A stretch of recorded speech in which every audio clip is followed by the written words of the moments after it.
Hello बच्चों, एक बार फिर से आप सभी का केशव कॉमर्स क्लासेस में बहुत बहुत स्वागत है। बच्चों, आज हम डिस्कस करने वाले हैं अपनी मिसलेनियस की एक्सरसाइज। ठीक है, वन बाय वन करके हम सारे के सारे क्वेश्चंस देखेंगे। आइए स्टार्ट करते हैं क्वेश्चन नंबर 1 के साथ। ठीक है, बहुत अच्छे से पढ़ने जा रहे हैं, एकदम मजा आ जाएगा। देखो बच्चों, आपके सामने 4 सेट दे रखे हैं। सेट ए, जिसको उस क्वेश्चन ने डिस्क्राइब कर रखा है कुछ इस प्रकार: x such that x belongs to R and x satisfy x square minus 8x minus 12 is equals to 0। ठीक है, उसने आपको सामने ये दे रखा है ए सेट, सेट बी दे रखा है बच्चों 2, 4 और 6। ठीक है जी, कोई इशू नहीं है। सेट सी दे रखा है उसने आपको 2, 4, 6, 8 एंड सो ऑन। बेसिकली मैं कह सकता हूं ये आपको एक इवन नंबर का सेट दे रखा है कि इसमें इवन नंबर सारे के सारे कंसीडर हो रखे हैं। ठीक है, और बच्चों उसने आपको सेट डी दे रखा है जिसके अंदर सिर्फ और सिर्फ एक एलिमेंट है 6। ठीक है, अब ये क्वेश्चन में आपको बोल रहे हैं decide among the following set which sets are subsets of one and another. मतलब कि आपस में ये सेट किस किस के सबसेट हो सकते हैं। तो हम एक काम करते हैं, सबसे पहले इस ए को है ना सिंपल फॉर्म में कर लेते हैं। इट मींस ये सेट बिल्डर फॉर्म में, इसको रोस्टर फॉर्म में कन्वर्ट कर लेते हैं। कर ले, देखो ध्यान से, अगर मैं इसको रोस्टर फॉर्म में कन्वर्ट करूंगा तो मेरे को सिर्फ इस इक्वेशन को सॉल्व करना, मेरा ऑटोमेटिकली रोस्टर फॉर्म में कन्वर्ट हो जाएगा। ठीक है, तो देखो एक्स स्क्वायर माइनस का 8x माइनस का 12, माइनस का 12 बच्चों प्लस का 12, प्लस का 12 इजिकल्स टू 0 है ना। मिडिल टर्म स्प्लिट कर दो, ऑटोमेटिकली रोस्टर फॉर्म में कन्वर्ट होने लग जाएगा। क्या बन जाएगा ये एक्स स्क्वायर माइनस का 6x माइनस का 2x प्लस 12 इजिकल्स टू 0। ये क्या बन गई, इसकी मिडिल फॉर्म हमने स्प्लिट कर दिया। ठीक है, अब इन दोनों में से क्या कॉमन निकल रहा है, x, अंदर क्या बच गया x माइनस 6।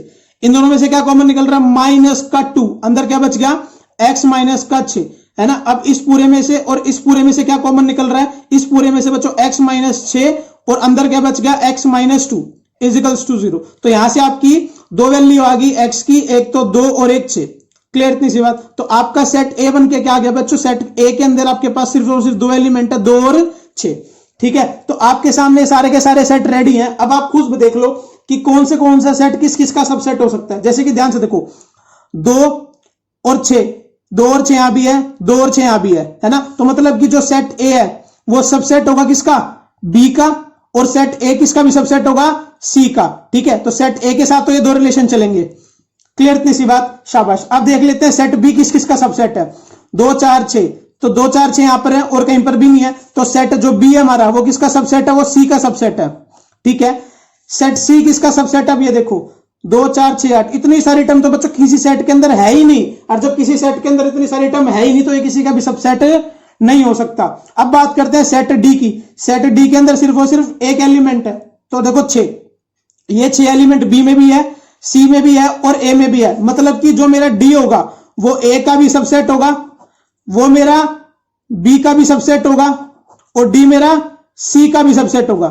क्लियर थी सी बात। बस हमें यही बताना था कि इनके आपस में सेट के बीच में क्या रिलेशन है।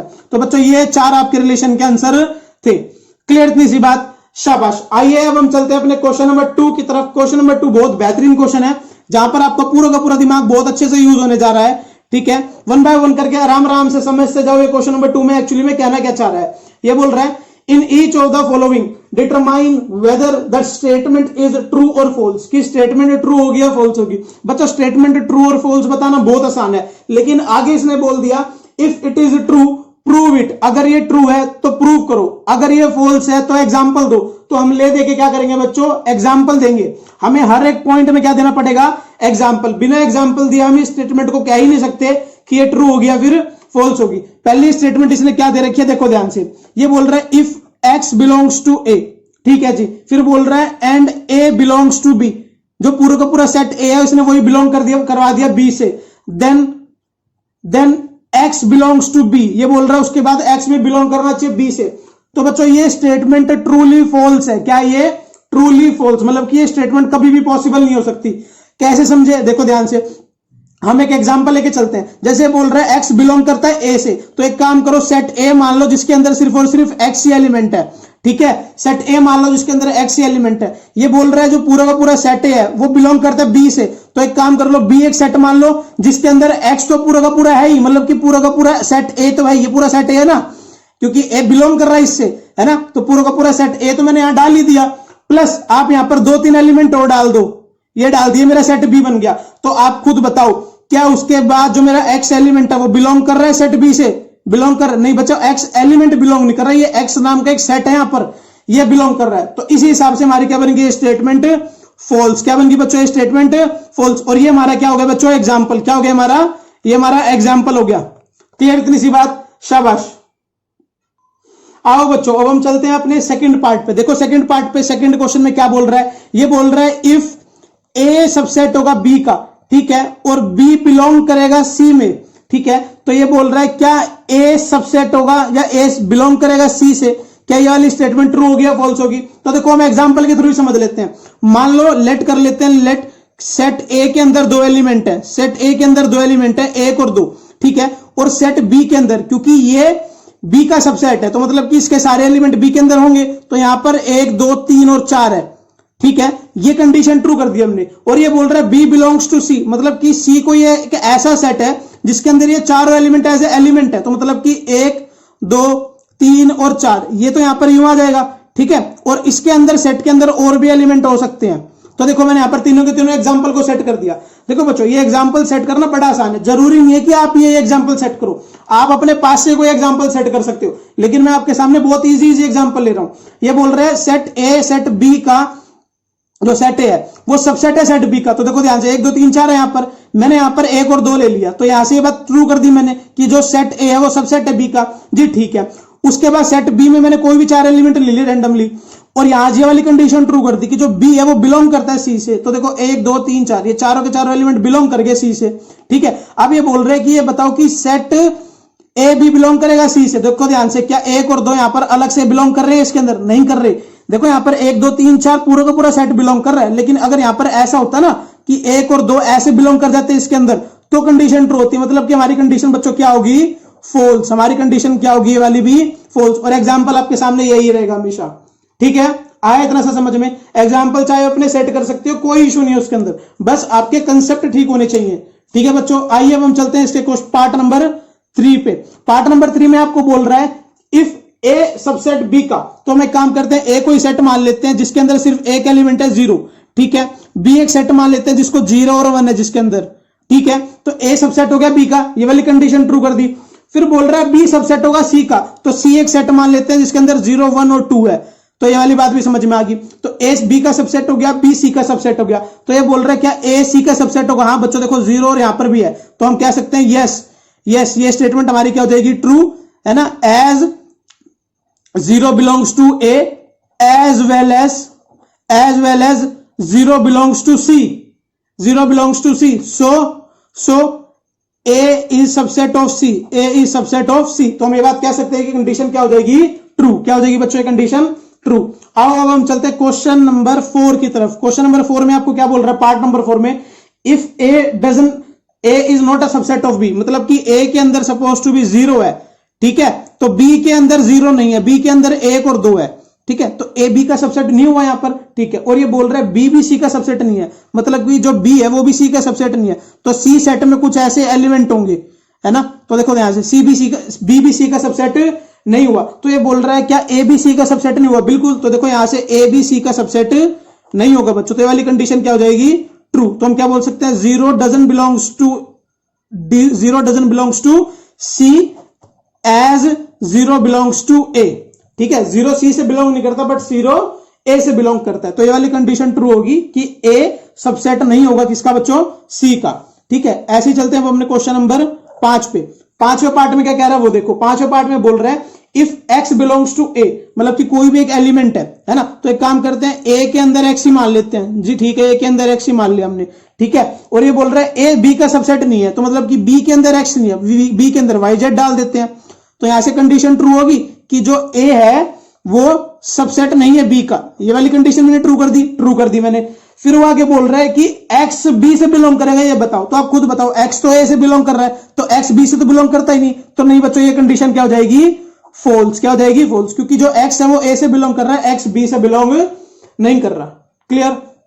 आप अपने पास से कितने भी एग्जाम्पल उठा करके डाल सकते हो, बशर्ते आपका कंसेप्ट क्लियर होना चाहिए, ठीक है। आइए अब हम चलते हैं इसके पार्ट नंबर 6 की तरफ। पार्ट नंबर 6 में क्या बोल रहा है, ये बोल रहा है ए सबसेट है बी का, तो ठीक है, ए के अंदर मान लो एक एलिमेंट 0 और 1 मान लिया मैंने, ठीक है, बी के अंदर एलिमेंट मान लो 0 1 और 2, तो यहां से कंडीशन ट्रू कर दी मैंने, क्या कि ए सबसेट होगा बी का। लेकिन बोल रहा है X doesn't belongs to B, then X doesn't belongs to A, मतलब कि एक्स कोई एक ऐसा एलिमेंट है जो बी से भी नहीं बिलोंग करता और ए से भी नहीं बिलोंग करता।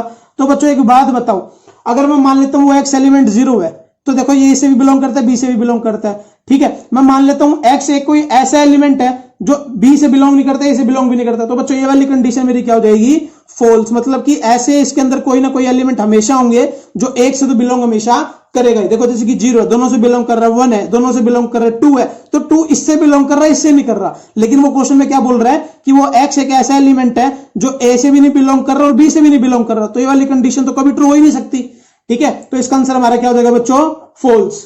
क्लियर इतनी सी बात, शाबाश। आइए अब हम चलते हैं अपने क्वेश्चन नंबर 3 की तरफ, जो बहुत अच्छा है और पेपर में भी कई बार बच्चों आपके आ चुका है, ठीक है।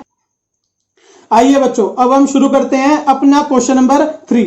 बट बच्चों क्वेश्चन नंबर 3 से पहले आपको कुछ बातें समझनी है। देखो कैसे, जैसे कि मैं आपको बोलूं कि x यूनियन y है, ठीक है, x यूनियन y है। अगर आप इस स्टेटमेंट के साथ इंटरसेक्शन y कर देते हो तो बच्चों इसका मतलब होता है कि y से y कैंसिल हो जाएगा, क्या बचेगा, सिर्फ और सिर्फ x। नहीं, क्या बचेगा बच्चों यहां पर, सिर्फ और सिर्फ y। ऐसा क्यों, आप खुद बताओ। x यूनियन y का मतलब क्या है कि यहां पर पूरा x है ना, और x यूनियन y का मतलब कि यहां पर पूरा y है, तो यहां पर x और y पूरे पूरे हैं, ठीक है, और उसका इंटरसेक्शन मैं y से करूंगा। तो आप खुद बताओ, यहां पर तो x और y दोनों है ना, और यहां पर सिर्फ y है, तो दोनों में से कॉमन क्या निकला बच्चों, y ही कॉमन निकला। समझे इस बात को। अगर मैं इसका उल्टा कर दूं कि x यूनियन y है, ठीक है, और इसका इंटरसेक्शन x से कर दूं, तो यहां से इसका आंसर क्या आ जाएगा, x, क्योंकि यहां पर भी x है और यहां पर भी x है, दोनों में से क्या कॉमन निकल के आ गया, x कॉमन निकल के आ गया।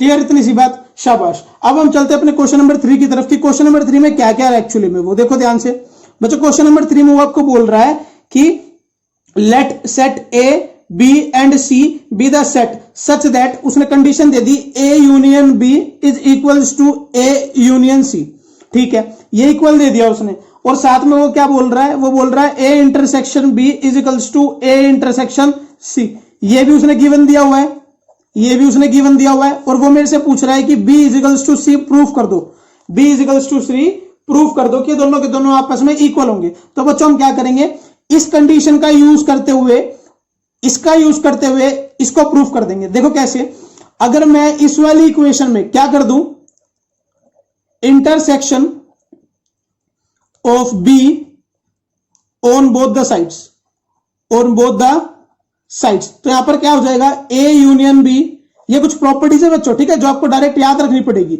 है ना। यहां पर भी इंटरसेक्शन बी कर दिया और यहां पर ए यूनियन सी, यहां पर भी इंटरसेक्शन क्या कर दिया, बी। अब आप खुद बताओ इसको सॉल्व करके क्या बन जाएगा, इसको सॉल्व करके तो बी बन जाएगा। मैंने जस्ट अभी आपको ऊपर समझाया, देखो कंडीशन समझाई है ना, तो इसको सॉल्व करके क्या बन गया, बी बन गया। लेकिन पहले वाले को सॉल्व करके कुछ नहीं बनाना, तो इसको नॉर्मल सॉल्व कर देते हैं। A intersection B, A intersection B, है ना, ए इंटरसेक्शन बी, बीच में यूनियन यू का यू, और फिर सी इंटरसेक्शन बी, जी ठीक है। इसको हम क्या मान लेते हैं बच्चों अपना, यहां इसको हम फर्स्ट मान लेते हैं, ठीक है। आइए अब आगे चलते हैं कि आगे इस क्वेश्चन को कैसे करेंगे, ठीक है। अब हम क्या करते हैं, अब इसी इक्वेशन को यूज करेंगे, किसको, ए यूनियन बी को is equals to A union C को। बच्चों अब की बार क्या कर दो, अब की बार इंटरसेक्शन कर दो दोनों side, intersection of C on both the sides, ठीक है। ऐसा मैंने किस लिए करा बच्चों, ऐसा मैंने इसलिए करा क्योंकि मुझे b इक्वल्स टू सी करना था। अगर a इज इक्वल्स टू सी करना होता तो पहले a का इंटरसेक्शन कर देता, ठीक है ना। मतलब कि यहां पर जिसका इंटरसेक्शन जिसको इक्वल प्रूफ करना हो, आप उसको 1 बाय 1 करके इंटरसेक्शन में डालते चले जाओ, ठीक है। तो यहां पर कर दो a यूनियन b, किसका इंटरसेक्शन, c का इंटरसेक्शन, a यूनियन c, किसका इंटरसेक्शन, सी का इंटरसेक्शन। तो यहां पर क्या आ जाएगा, देखो इसको सोल्व करके, इसको सोल्व करके तो सी आ जाएगा, है ना, और इसको सोल्व करोगे आ जाएगा A intersection C union B intersection C. Clear इतनी सी बात। लेकिन आप ध्यान से देखो, इस वाली स्टेटमेंट में और इस वाली स्टेटमेंट में बहुत ज्यादा डिफरेंस है। मुझे इन दोनों को फर्स्ट और सेकंड को आपस में इक्वल रखना है, तो मैं क्या कर सकता हूं, मैं काम कर सकता हूं। देखो यहां पर है ए इंटरसेक्शन बी, यहां पर है ए इंटरसेक्शन सी, यहां पर है सी इंटरसेक्शन बी या फिर बी इंटरसेक्शन सी। की मतलब है, मतलब कि अगर ये आपस में इक्वल हो जाए तो मेरी बात बन जाएगी। तो बच्चों मेरे को तो गिवन दे रखी है, चीज दे रखी है ना, तो मैं क्या बोल सकता हूं, as A intersection C is equals to A intersection C is equals to A intersection B.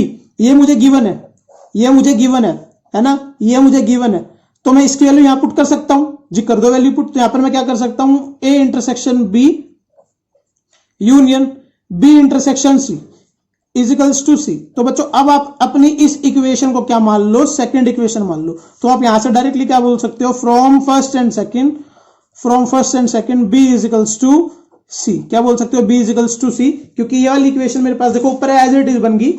ये देखो ध्यान से, ए ये देखो ये वाली साइड आपस में बराबर है, A intersection B C intersection B intersection C, ये बी के इक्वल है, यहां पर सी के इक्वल है। तो मैं क्या बोल सकता हूं, ये आपस में इक्वल है, तो ये भी आपस में इक्वल हो जाएंगे। क्लियर, इतनी सी बात आया ना समझ में। क्वेश्चन बड़ा आसान है, ठीक है, बिल्कुल भी डरने की जरूरत नहीं है, कुछ भी आसान नहीं है। चलो शाबाश बच्चों इस एक्सरसाइज में यहीं तक, अगली वीडियो में देखेंगे बाकी के question. Till then bye bye, thank you for watching.